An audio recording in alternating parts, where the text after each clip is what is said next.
নমস্কার। জয় শ্রী গণেশ।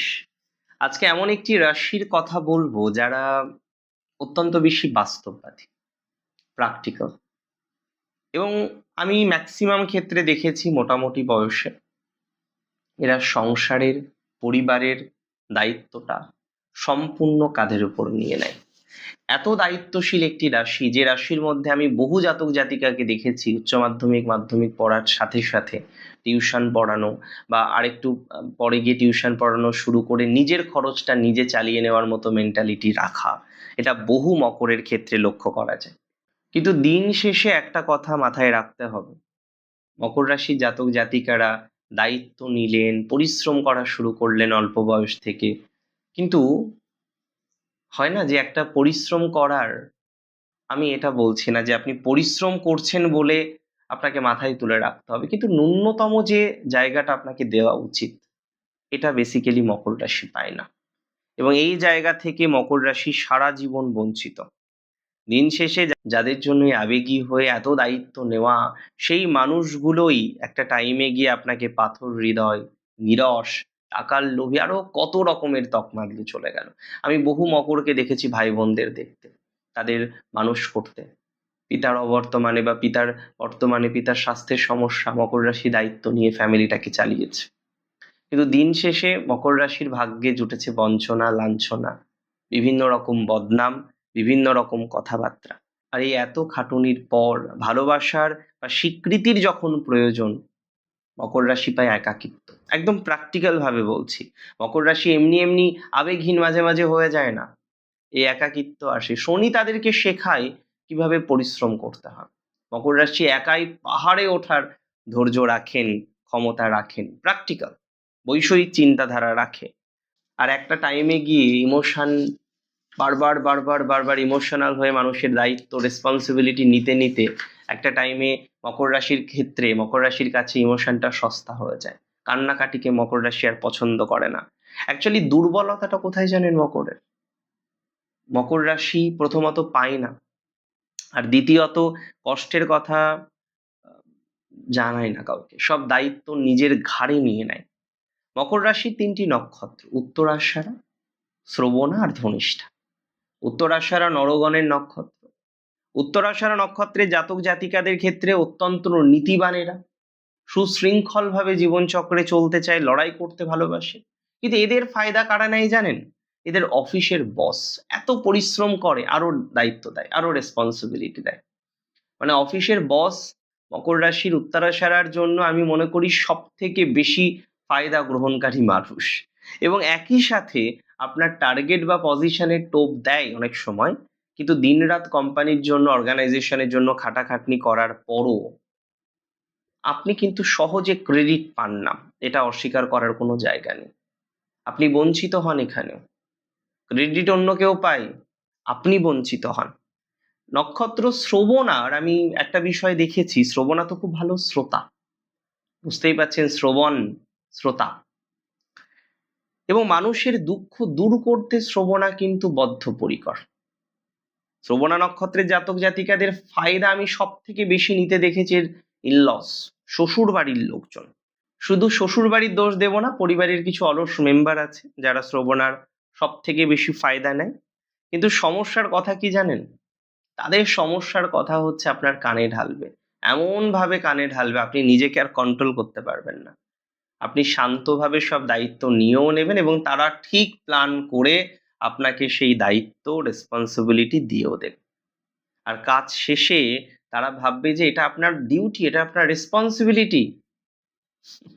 অবাক করা বিষয়, ধনিষ্ঠা নক্ষত্র কিন্তু স্পষ্টবাদী। ধনিষ্ঠা নক্ষত্র পরিশ্রমী, এদের মধ্যে একটা প্রশাসনিক বা লিডারশিপ কোয়ালিটি আমি বারবার দেখেছি। কিন্তু এত কিছু থাকতেও ধনিষ্ঠা নক্ষত্রে জাতক জাতিকাদের ফায়দা নেয় তার পরিচিত কিছু বন্ধু বান্ধব, কিছু পার্টনার, আপনার ক্ষমতা, আপনার ফাইনান্সিয়াল ব্যাকআপ, আপনার কানেকশন ব্যবহার করে তারা নিজেদের আখির গুছিয়ে নেয়।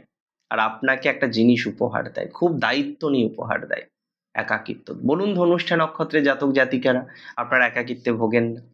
মকর রাশির সাথে যদি 7 জনের পরিচয় ঘটায় যে কারা আপনার সব থেকে বেশি ফায়দা নেয়, তাহলে ফার্স্ট আমাকে বলতে হয় আপনাকে সিঁড়ি বানানো সহকর্মী।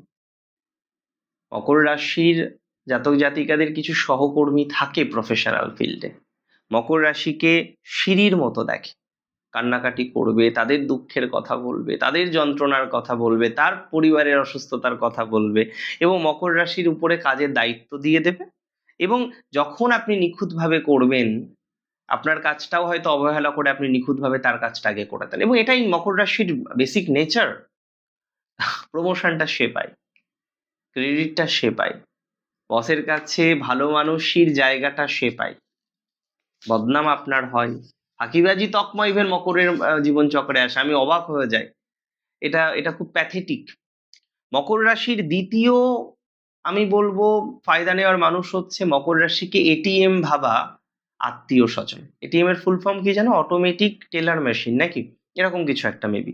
যাই হোক, আপনি বড্ড হিসেবি, সো নিজের জন্য খরচ খরচা করেন বলে তো আমার মনে হয় না, খুব কমই করেন। বাট খরচ খরচা প্রচুর করেন আত্মীয় স্বজনদের জন্য, পরিবারের জন্য, বাকি মানুষদের জন্য। এই যে খরচ খরচা করার টেন্ডেন্সি আপনাদের জীবনচক্রে থাকে, এটা আমি প্রচুর ক্ষেত্রে দেখি।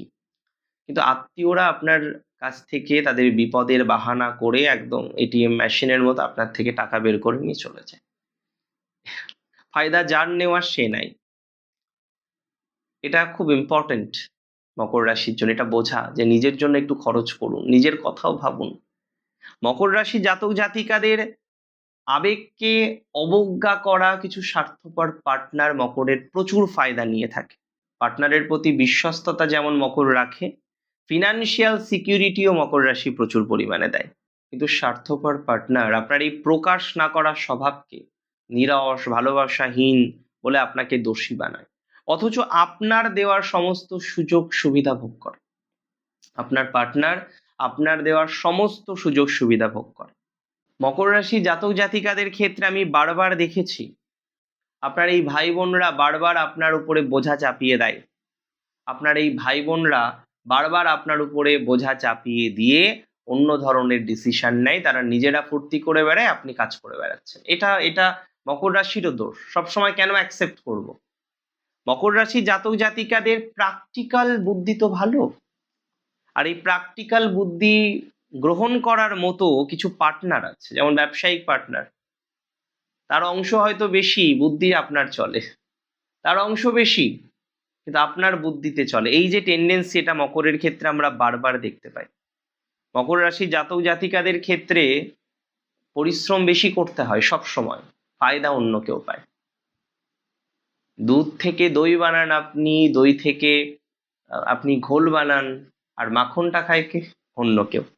এই যে কিছু বৈশিষ্ট্য আমি আপনাকে বলছি, তারা তো আপনাকে অবজার্ভ করেছে, তারাও জানে এই বৈশিষ্ট্যগুলো আপনার মধ্যে আছে। তারাও দেখা যাচ্ছে কিছু ইমোশনাল কথাবার্তা বলে আপনার থেকে শুধু নিছক ফায়দা নিতে চায়।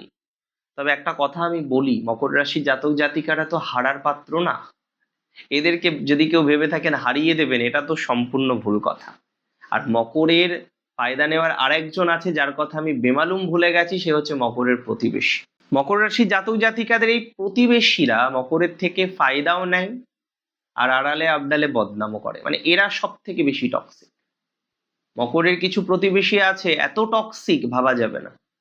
মকর রাশি জাতক জাতিকাদের ক্ষেত্রে এই প্রতিবেশীরা বারবার আপনাকে অপদস্থ করার চেষ্টা করে আড়ালে আবডালে, আর সামনে আপনার ফায়দা নেওয়ার জন্য কত ভালো ভালো নাটক।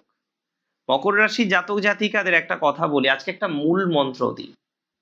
আমি জানি আপনারা অনেকেই শুনবেন, বলবেন হ্যাঁ দাদা ঠিক বলেছেন, বাস্তবে করতে পারবেন না। চেষ্টা করুন প্লিজ, একবার চেষ্টা করুন। সবার দায়িত্ব, সবার সব দায়িত্ব নিজের ঘাড়ে তুলে নেবেন না। সবার সব দায়িত্ব নিজের ঘাড়ে তুলে নেওয়া বন্ধ করুন। মানুষকে তার অলসতার ফল নিজেদের ভোগ করতে দিন। আপনার ভাই আপনার বোন সে অলসতা করেছে, সে ভুগবে না? আপনি অপরের কর্মফল নিতে পারবেন? You are trying to do, আপনি সেই চেষ্টাটা করছেন, এটা তো ঠিক নয়।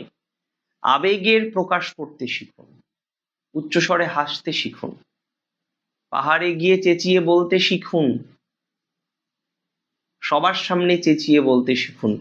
নিজের কান্নাটাকে কিছু কিছু মানুষকে দেখান যে আপনিও কাঁদেন, আপনারও আবেগ আছে, আপনারও কান্না পাই। অ্যান্ড নিজের জন্য বাঁচতে শিখুন। মকরের জীবনটা না এই কাজ কাজ কাজ আর অপরের কাজ করতে করতে করতে করতে নিজের জন্য বাঁচার হয়ে ওঠে না। খুব কম ক্ষেত্রে আমি দেখেছি যে মকর নিজের জন্য বাঁচে। মকরের জীবনটাই না ওই পরের জন্য উৎসর্গ করার মতো হয়ে গেল। দেখুন, এটা তো ঠিক, জন্মিলে মরিতে হবে, অমরকে কথা কবে, কিন্তু অন্তত কিছুদিন নিজের জন্য বাঁচুন, কাজ করুন, কাজ তো করতেই হবে। কর্মেণ্যবাধিকারস্তে মা ফলেষু কদাচন। কাজ করব, আমরা সবাই কাজ করব, বাট নিজের কথা ভাবতে হবে, নিজের জনের কথা ভাবতে হবে। এটা তো বুঝতে হবে আপনি রক্ত মাংসের মানুষ, আপনি তো আর পুতুল নন। ভালো থাকুন আপনারা, সুস্থ থাকুন, স্বাভাবিক থাকুন। জয় শ্রী গণেশ।